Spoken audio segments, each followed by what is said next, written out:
Hello, bienvenue dans un nouvel épisode Écosis, la série du podcast La 6ème page dédiée à l'écologie en littérature.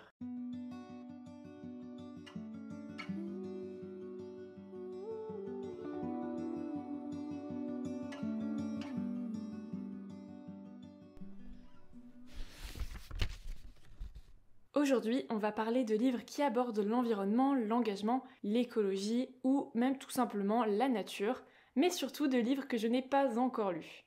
J'ai dans l'idée que ça va me motiver à en lire certains prochainement en me replongeant dans cette liste, mais aussi de peut-être vous en faire découvrir certains à ajouter à vos propres envies de lecture. J'ai appelé cet épisode pile à lire, mais il s'agit en réalité d'un mélange entre livres que j'ai déjà dans ma bibliothèque et que je veux lire, et wishlist, donc livres que je n'ai pas encore achetés ou empruntés. J'ai trié et catégorisé ces livres de manière à ce que ce soit plus simple de nous y retrouver. On parlera donc dans un premier temps des lectures graphiques, BD, albums, etc. Puis des écofictions en roman avec les livres pour la jeunesse, les romans ados, puis les romans adultes. Et on finira avec les livres de non-fiction, donc les essais, les documentaires et autres. Et on va commencer sans tarder puisqu'on en a un certain nombre à passer en revue. Et c'est parti pour les graphiques avec le premier titre qui est Tout comprendre ou presque sur le climat par Anne Bresse, Claire Marc et Bonpote aux éditions CNRS.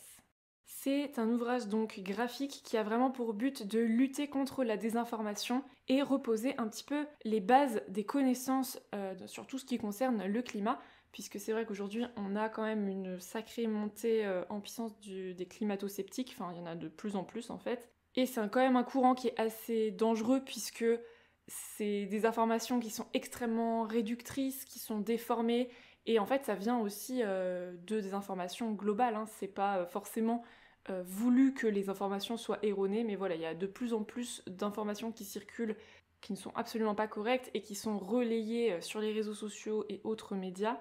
Et donc voilà, là le but c'est vraiment de recentrer un petit peu tout ça, de repartir avec les bonnes bases. Et c'est ce que j'ai pour idée de faire aussi pour moi. Voilà, c'est reposer les bases de mes connaissances, réviser certaines notions de manière aussi plus digeste par le format graphique qui est proposé ici, et je pense plus ludique aussi. Ça a vraiment l'air super intéressant, moi ça va vraiment me rappeler des choses, et puis je vais sûrement apprendre plein d'autres choses aussi. Donc ça je pense que ça peut être vraiment une très bonne référence pour commencer en tout cas à s'intéresser au climat. Et je sais qu'il y a aussi Tout comprendre ou presque sur la biodiversité qui m'intéresse beaucoup, et il y en a d'autres également, d'autres titres du même genre. Un autre qui me fait envie depuis un bon moment, c'est Le Monde sans fin de Jean-Marc Jancovici et Christophe Blain, publié chez Dargaud. C'est un livre dont on a énormément entendu parler à sa sortie, on l'a beaucoup vu dans les rayons des librairies, et j'avoue qu'à ce moment-là, je lisais quand même un peu moins de BD, même s'il m'intéressait déjà, mais ces derniers temps, j'ai quand même découvert pas mal de BD très chouettes qui parlent d'écologie, et je me suis dit que c'était quand même un peu un monument maintenant des graphiques qui abordent le sujet.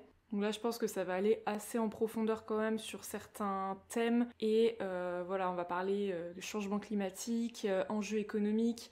Je pense que ça va aussi parler d'enjeux sociaux, peut-être politiques également. À voir, en tout cas, ça a l'air juste trop intéressant. Et ça, vraiment, il me fait très envie. Je pense que je vais essayer de le lire très très prochainement. Puis un livre que j'ai eu en cadeau il y a quelques années et que j'ai toujours pas lu, et d'ailleurs j'ai même le coffret avec les 3 ouvrages, c'est Petit traité d'écologie sauvage d'Alessandro Pignucci, publié chez Stenkis. Et alors j'avoue que je vois les thèmes qui vont être abordés, mais ça a l'air extrêmement absurde, ou en tout cas plein de dérision. Mais je vais vous lire le résumé, ça va vous donner une meilleure idée, parce que je serais bien incapable d'en parler tant que je l'ai pas lu, étant donné que ça a l'air quand même un peu spécial. Et si le Premier ministre se prenait de passion pour les rainettes? Et si écraser un hérisson par mégarde risquait de déclencher la fureur de son esprit protecteur? Et si le monde et ses dirigeants adoptaient l'animisme des Indiens d'Amazonie? La culture occidentale traditionnelle, quant à elle, ne subsisterait plus que dans quelques régions françaises, où un anthropologue Givaro viendrait l'étudier et militer pour sa sauvegarde. De ce parti pris, Alessandro Pignucci fait émerger un monde où les valeurs s'inversent, les lignes se déplacent, et où les rainettes reçoivent enfin la considération qu'elles méritent. Donc voilà, c'est quand même assez clair, ça a l'air vraiment trop intéressant de regarder, tout ça vient à un autre prisme, enfin tout simplement en inversant un petit peu les rôles, et et en renversant la situation. Je pense que ça va être un très bon moment à passer et j'ai hâte de le lire. Et le dernier graphique de cette sélection, il s'agit de Vertige, 10 ans d'enquête sur la crise écologique et climatique, publié par Casterman pour la revue dessinée. Et là, j'ai envie de vous dire, le titre est plutôt clair, c'est littéralement 10 ans d'enquête sur la crise écologique et climatique qui sont rassemblés dans un album. Donc j'imagine qu'il y a plein d'enquêtes qu'on connaît très bien. Moi j'avais lu par exemple la BD sur les algues vertes, voilà, donc ça j'imagine qu'on va la retrouver dedans. Oui, d'ailleurs je vois dans le résumé qu'elle est citée. Mais il va y avoir aussi plein d'enquêtes comme ça abordées et je pense que ça va être passionnant, mais aussi glaçant à mon avis parce que, en tout cas c'est ce que j'avais ressenti à la lecture de Algues vertes. J'ai vraiment été mise dans un état de sidération totale parce que c'est voir l'inaction, mais la plus consciente qui puisse exister. Je trouve ça fou, mais donc je pense que ça va être super intéressant, mais un petit peu démoralisant aussi peut-être, parce que c'est pas ce qu'il y a de plus marrant en général. Les enquêtes, c'est quand même, ça a pour but de mettre en avant des trucs qui vont pas, disons.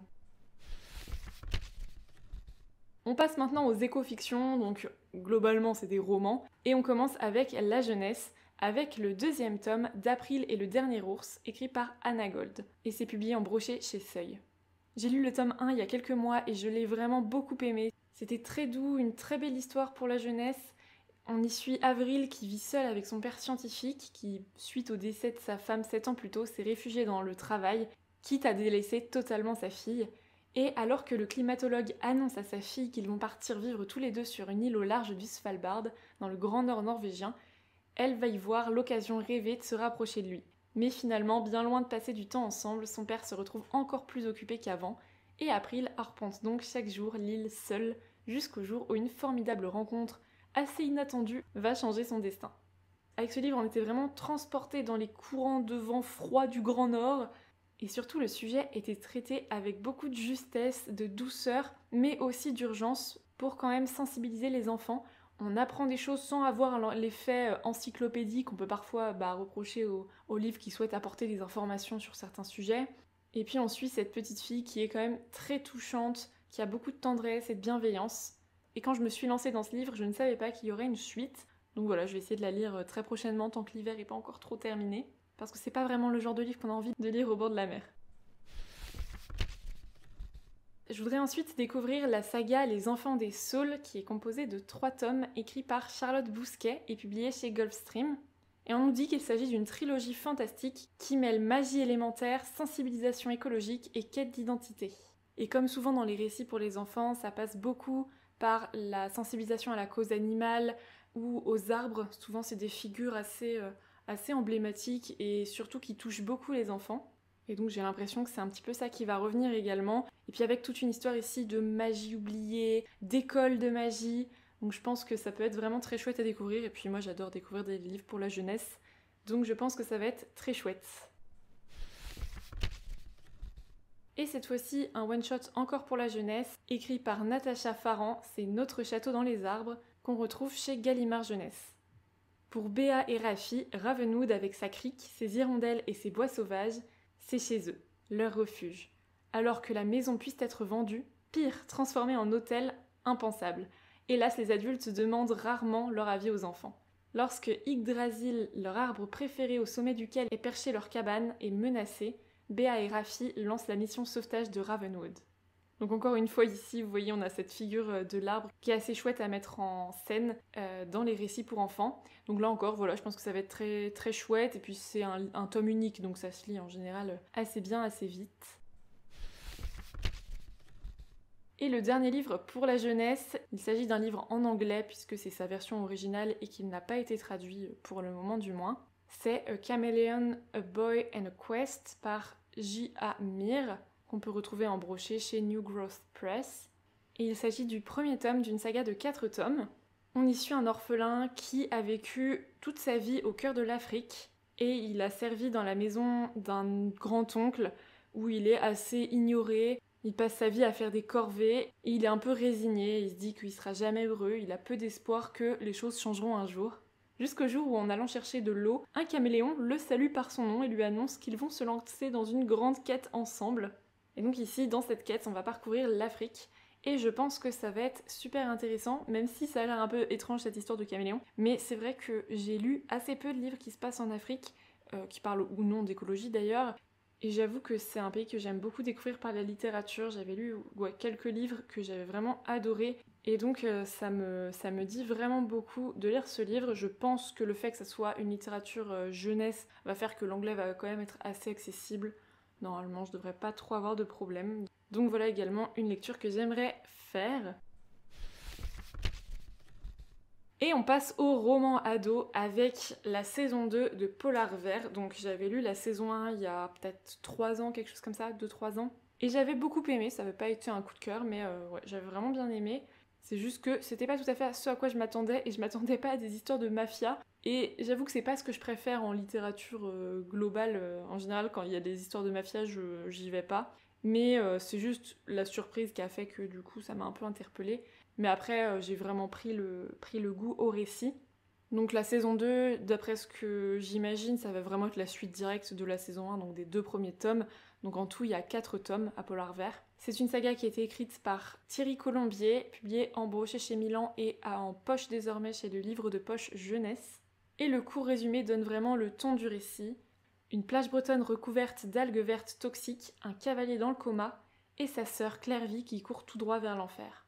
Marée verte, trafic d'espèces protégées, les crimes contre l'environnement sont des crimes aussi graves que les autres. Clairvy du jour au lendemain se retrouve au cœur de l'enquête, à la fois témoin et coupable. Quel rôle va-t-elle y jouer ?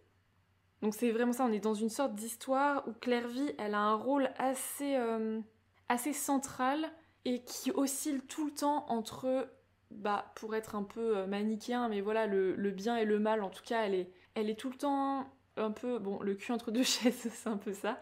Et c'est assez intéressant, même si j'avoue que le personnage de Clairvy, c'est pas vraiment quelqu'un à qui j'ai pu m'identifier ou qui m'a beaucoup plu en tant que personnage, mais c'est quand même tout ce qu'il y a autour qui est vraiment très intéressant. Donc j'ai quand même vraiment hâte de découvrir cette saison 2 et je veux pas trop tarder, histoire que ça soit quand même... Bon, c'est pas si frais dans ma tête la saison 1, mais voilà, de pas trop laisser passer de temps entre les deux. On va parler maintenant d'une trilogie dont j'attends quand même le dernier tome avant de commencer, puisque j'aime bien un peu enchaîner, ou du moins ne pas laisser passer trop de temps, comme je l'ai fait pour Polar Vert. Voilà, c'est vraiment pas un truc qui me réussit en général de laisser passer trop de temps entre les tomes. Donc là, il y a déjà les 2 premiers tomes qui sont sortis. Il s'agit de Ilos de Marion Brunet, publié chez PKJ. On est à Marseille en 2052, où des tsunamis et la montée des eaux ont englouti une partie de la ville. Et on y retrouve Nolan et Gal, qui sont frères et sœurs, et qui ont l'habitude de plonger en apnée pour dénicher des objets rares dans les villas immergées. Ils vont ensuite les revendre pour essayer de gagner de quoi survivre dans une ville dont les inégalités se sont vraiment creusées, jusqu'au jour où quelqu'un va entendre parler de leur réputation d'excellents plongeurs, et ce quelqu'un n'est autre que le Commodore, une figure assez puissante de la ville qui va leur ordonner de récupérer un mystérieux objet dans les profondeurs, au péril de leur vie. Sauf que tout va basculer lors de cette plongée, et va commencer une histoire très périlleuse, où toute une bande d'adolescents vont prendre des risques, où ils vont forger des liens d'amitié, et où ils vont essayer de comprendre le mystère que représente Ilos. J'en sais pas trop plus parce que je survole un peu la fin du résumé parce que j'ai peur que ça spoil un petit peu. Moi ça m'attire tellement comme style d'histoire, ça fait un moment que je lis plus trop de dystopie, ça m'arrive un peu, mais en général, c'est pas que je suis déçue, je trouve ça en général très page turner, j'ai toujours envie de savoir la suite, mais c'est plus y aller qui me pose un problème, j'ai toujours du mal, c'est des livres que j'ai du mal à sortir, je sais pas pourquoi, ça m'attire moins, mais alors celui-là vraiment ça m'attire trop. Donc j'ai vraiment trop hâte de le découvrir quand toute la saga sera sortie. Et puis un autre qui revient beaucoup dans les recommandations, et d'ailleurs on en a parlé aussi en commentaire sous un des épisodes, c'est un livre de Neil Shusterman que je n'ai jamais lu pour ma part, et il s'agit de Dry, publié en broché chez Rajo. Et apparemment c'est le livre qui donne soif, mais une soif atroce, puisqu'ici la sécheresse s'éternise en Californie, et le quotidien de chacun s'est transformé en une longue liste d'interdictions. On n'a plus le droit d'arroser la pelouse, de remplir sa piscine, il faut limiter les douches, et ce jusqu'à ce que les robinets se tarissent pour de bon. Ce qui fait que la paisible banlieue où vivent Alyssa et sa famille va virer à la zone de guerre, où soif et désespoir vont faire se dresser les voisins les uns contre les autres, jusqu'au jour où Alyssa va se retrouver en position de faire des choix terribles pour survivre au moins un jour de plus. Et d'après Stephen King, c'est un roman impossible à lâcher. Donc voilà, je pense que ça peut être vraiment très horrible à lire. Moi, c'est le genre de livre qui ça me fait du mal. Mais à la fois, je trouve ça tellement intéressant de voir comment ça peut... de voir comment la catastrophe peut être abordée. Il y a tellement de prismes différents et d'histoires qui existent. Et donc là, je pense que ça peut être très chouette à découvrir.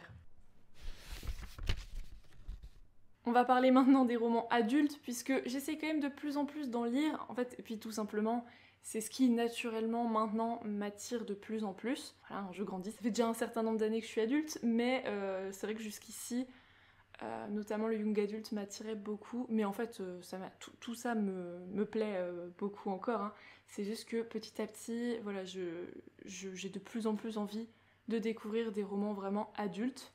Et on commence avec Donne-moi des ailes de Nicolas Vanier, publié en brochet chez XO Éditions et en poche chez Pocket. Et celui-là, il m'intéresse beaucoup dans le cadre d'un très prochain épisode qui va sortir. En fait, le prochain épisode d'Ecosis va être à propos des livres qui parlent d'oiseaux. Et donc, il m'en reste encore quelques-uns à découvrir sur ce thème, même si j'en ai déjà lu pas mal. Et ici, on retrouve Christian qui a décidé de sauver des oies naines qui sont menacées de disparition.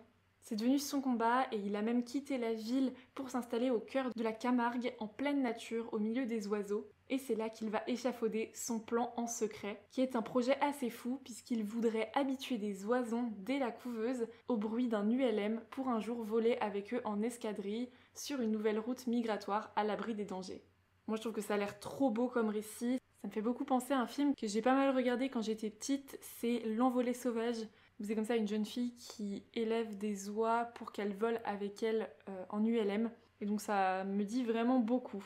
Et puis c'est inspiré d'une histoire vraie, ce que je trouve toujours très cool. Alors par contre je viens de lire que en fait c'est un film à la base. Je pensais que c'était le livre à la base qui avait donné lieu au film, mais c'est l'inverse. Donc bon, à voir. En tout cas, le film me fait envie aussi. Donc je verrai si je lis et regarde ou si je ne fais qu'un des deux. À voir. Il y a une autrice dont j'entends beaucoup parler depuis quelques années et qui me fait très envie et à la fois qui me fait très peur. C'est Aurélie Wallenstein qui a écrit de nombreux titres qui parlent d'écologie mais qui ont l'air absolument horribles à lire. Et donc moi, un des titres que j'ai noté, c'est Mère morte, qui est publié en brochet chez Scrineo et en poche chez Pocket. On nous dit que la folie humaine a finalement eu raison des mers et des océans, et retranchés dans des bastions isolés, les humains doivent maintenant faire face à un nouveau danger, le déferlement de marées fantômes qui amènent les cadavres des animaux marins disparus avides de vengeance. Requins, dauphins, raies, tortues et autres reviennent par vagues arracher leurs âmes aux derniers humains, et seuls les exorcistes parviennent encore à les protéger. Et nous, on va suivre l'un de ceux-là, Oural, qui va un jour être kidnappé et être entraîné à bord d'un vaisseau fantôme dans une épopée au cœur des mers mortes, voguant de marée en marée pour atteindre un but ultime. Et ça a l'air assez gore, enfin moi en tout cas le résumé il me donne des hauts le cœur, mais je pense que c'est tellement intéressant comme récit et ça me fait toujours très envie, c'est juste que faut que j'accepte de me dire qu'il y a un moment, je vais passer un très mauvais moment quand même, mais voilà, je pense que c'est vraiment bien à lire et qu'il paraît que c'est très bien écrit et que c'est vraiment une autrice à suivre. Donc j'ai quand même hâte de me plonger dans tout ça et je pense commencer par Mère morte. Bon ça je crois que c'est un des titres qui m'enthousiasme le plus de toute cette sélection puisqu'il s'agit du second tome qui vient tout juste de sortir de Dans la forêt écrit par Jean Egland, donc c'est Le temps d'après, publié chez Gale Master. Et si vous suivez un petit peu déjà le podcast, vous savez que ça a été un gros coup de cœur pour moi l'année passée, je l'avais encore jamais lu. Et j'ai tellement hâte, j'entends tellement de bons échos de ce livre, donc voilà, je vais pas résumer le tome 2, mais en tout cas en ce qui concerne le tome 1, on suit deux sœurs qui se retrouvent à devoir survivre seules dans la forêt, dans leur maison qui est au bord de la forêt. Et c'est assez contemplatif et c'est vraiment une histoire d'ambiance puisqu'on sait même pas, on connaît pas vraiment le contexte en fait. Ça pourrait être à n'importe quelle époque, ça pourrait être n'importe quoi qui se passe d'ailleurs à l'extérieur puisque on sait pas si elle se retrouve isolée à cause d'une guerre, à cause d'une catastrophe naturelle, à cause de l'apocalypse, ça pourrait bien être n'importe quoi. Mais voilà, elle se retrouve dans cette situation juste de survie. C'est un roman qui est très intime, qui est très centré sur ces deux filles. Et ça a vraiment été une incroyable découverte pour moi. Et du coup, mais j'ai tellement hâte de le lire. Le truc, c'est que j'attends de... Je pense attendre la sortie poche, mais je suis pas sûre parce qu'ils ont quand même sorti un très beau coffret. Mais j'aime vraiment bien les éditions, enfin la collection Totem de chez Game Master, donc à voir si je le lis prochainement ou si j'attends la sortie poche, sachant que je sais pas du tout quand ça sera, donc si c'est dans trop longtemps, je pense quand même que je le sortirai avant.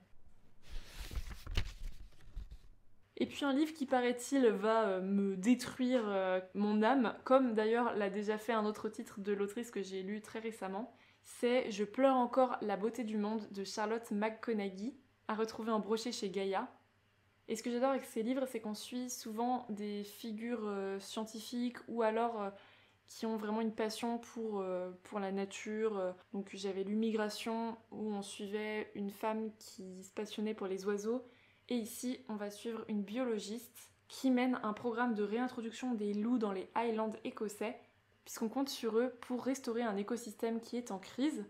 Sauf que la jeune femme va rapidement se retrouver confrontée à l'hostilité des locaux qui continuent de percevoir le loup comme un prédateur, comme un nuisible, et qui vont pas hésiter à faire feu pour protéger leur bétail. Et effectivement, un jour, le cadavre mutilé d'un éleveur va être retrouvé juste après la relâche des premières meutes. Les coupables sont donc tous désignés, et pour éviter un bain de sang, elle va faire disparaître le corps. Sauf que les loups n'y sont pour rien, alors quel monstre rôde dans les forêts? C'est un récit qui explore vraiment la noirceur de l'âme humaine, mais aussi les splendeurs d'une nature menacée de destruction. Donc ça a juste l'air d'être aussi beau que destructeur comme récit, mais ça me fait très envie, surtout après Migration que j'ai découvert récemment et que j'ai adoré. Il y a aussi un autre titre de chez Goldmeister que j'aimerais vraiment découvrir, c'est Les Grandes Marées de Jim Lynch. Et franchement, les raisons qui font que je veux le lire sont pas forcément celles de tout le monde, puisque la couverture m'a beaucoup attirée vu qu'il y a une pieuvre dessus. C'est un livre de la collection Totem de chez Goldmeister qui sont en général des sacrés coups de cœur. Et ça a l'air de parler d'un enfant qui est passionné d'océan, donc moi il m'en faut guère plus. Ça a vraiment l'air trop bien. Ça parle aussi a priori de la difficulté d'entrer dans le monde des adultes, de grandir, et ça a juste l'air très beau, donc j'ai vraiment trop hâte de le lire. Pour le coup, c'est un livre que je ne connaissais pas du tout, je suis tombée dessus très récemment, mais depuis, j'y pense. On passe maintenant à la dernière catégorie de cette sélection de livres avec la non-fiction, puisque j'essaye d'en lire de plus en plus, même si ça fera jamais partie, je pense, de la majorité de mes lectures. Mais voilà, une fois de temps en temps, j'aime bien lire un essai ou un livre documentaire. Et le premier qui, je pense, ne rentre dans aucune de ces deux catégories, je sais pas comment on pourrait trop appeler ça. Ah bah si, c'est marqué un manifeste utopiste et pragmatique. Donc voilà, c'est un manifeste. Et il s'agit de Ça commence par moi de Julien Vidal. Soyons le changement que nous voulons voir dans le monde. Et donc il s'agit d'un livre qui récapitule un peu comment en un an on peut vivre autrement. Alors je trouvais que ça avait l'air super intéressant. Alors c'est pas un truc que je fais souvent, hein, acheter un livre sur un coup de tête, mais j'en avais entendu parler dans un podcast, je l'ai acheté et après c'est vachement redescendu pour moi l'envie de le lire. Bah déjà il est quand même assez long pour un manifeste puisqu'il fait un peu plus de 300 pages, qu'il n'est guère illustré et que j'avoue que quand ça parle pas vraiment d'un sujet, alors lire 300 pages sur la biologie ou sur un sujet qui concerne vraiment la nature, ça me va. Mais autant lire un manifeste de 300 pages, ça m'a un peu refroidi. Mais je pense que ça peut quand même être intéressant. Faut que je vois juste si je l'échelonne, sachant que c'est pas forcément une bonne solution en général pour moi. Vaut mieux que je lise les livres d'un coup, sinon j'y reviens jamais. Mais voilà, je pense que c'est quand même très intéressant, mais il a l'air lent. Je sais que beaucoup de gens l'ont vraiment beaucoup aimé et que ça a l'air d'être un peu un livre de référence. Et c'est surtout que ça donne quand même des exemples pratiques. Et c'est ça un peu qui me manque là. J'aimerais vraiment plus m'engager dans le quotidien aussi. Donc c'est en ça qui peut être vraiment cool à lire. On passe à un livre publié chez Actes Sud qui est vraiment une maison d'édition que je suis beaucoup parce qu'ils sont en général très pertinents dans leurs sorties, notamment dans la collection Monde Sauvage. Ici, on a Autobiographie d'un poulpe de Vinciane Després.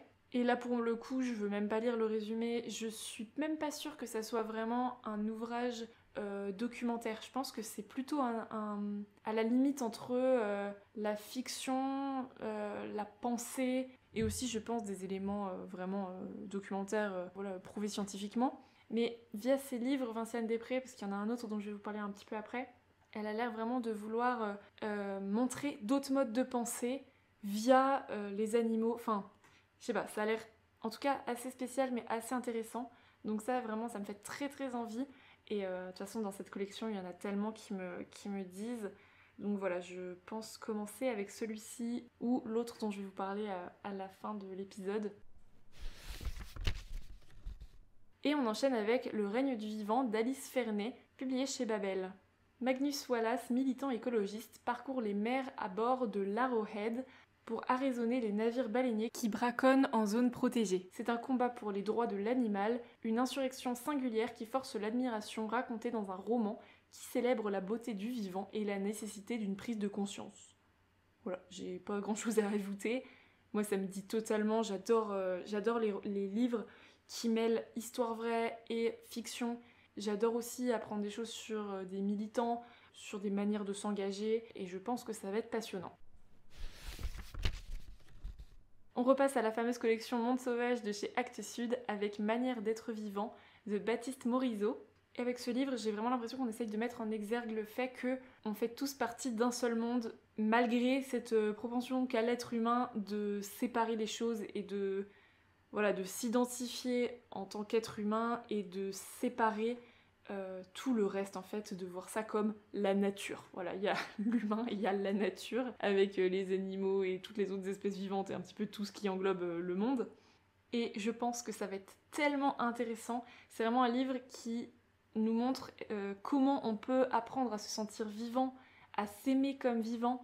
La 4e de couverture nous dit aussi comment imaginer une politique des interdépendances qui allie la cohabitation avec des altérités à la lutte contre ce qui détruit le tissu du vivant. Il s'agit de refaire connaissance, approcher les habitants de la Terre, humains compris, comme 10 millions de manières d'être vivant. Ça a l'air trop bien, ça fait un moment que je veux le lire et donc ça c'est sûr que ça va y passer bientôt. Puis un livre qui a l'air d'être un peu une institution maintenant puisque c'est un peu un classique du genre. C'est Printemps silencieux de Rachel Louise Carson. C'est publié chez Wild Project. Et c'est vraiment le premier livre qui a parlé du scandale des pesticides. C'est Printemps silencieux qui a entraîné l'interdiction du DDT aux États-Unis. Et ça a vraiment été une victoire historique d'un individu contre les lobbies de l'industrie chimique. Et ça a déclenché au début des années 60 la naissance du mouvement écologiste. Et donc voilà, ça a été écrit par Rachel Louise Carson qui est une écologue et une excellente vulgarisatrice. Et dans ce livre, elle nous expose de façon limpide et abordable une vision écologique du monde via ses études sur l'impact des pesticides sur le monde vivant. C'est un livre qui a été énormément vendu et donc voilà, vu que c'est un peu un monument, je pense quand même qu'il faudrait que je le lise. Je pense que ça peut être très intéressant. Et maintenant, le dernier livre dont je voulais vous parler, qui est le 2e titre de Vinciane Després dont je parle dans cette liste, c'est Habiter en oiseau, donc toujours chez Actes Sud dans la collection Monde Sauvage. Et ici, l'autrice mène l'enquête auprès des ornithologues à propos de l'instinct territorial chez les animaux. Et donc encore une fois, ça a l'air vraiment de mêler études scientifiques mais aussi philosophie. Enfin, je pense que c'est vraiment des ouvrages très intéressants, donc celui-là me dit aussi beaucoup, surtout dans le cadre, comme je vous le disais un petit peu plus tôt, de l'épisode qui arrive à propos des livres qui parlent d'oiseaux. Donc voilà pour tous les titres plus ou moins engagés qui me font très envie depuis un moment et que j'espère découvrir très bientôt. Maintenant, c'est pas du tout une pile à lire qui est ancrée dans le temps, c'est plutôt une pioche à idées de lecture pour quand j'ai envie d'approfondir un sujet. En ce qui concerne ces livres, si je les lis et qu'ils me plaisent, c'est certain que vous en entendrez parler à un moment ou à un autre dans le podcast, que ce soit dans les épisodes Ecosis ou non. Moi j'espère que cet épisode vous a plu, merci pour votre écoute et à très vite pour un nouveau chapitre.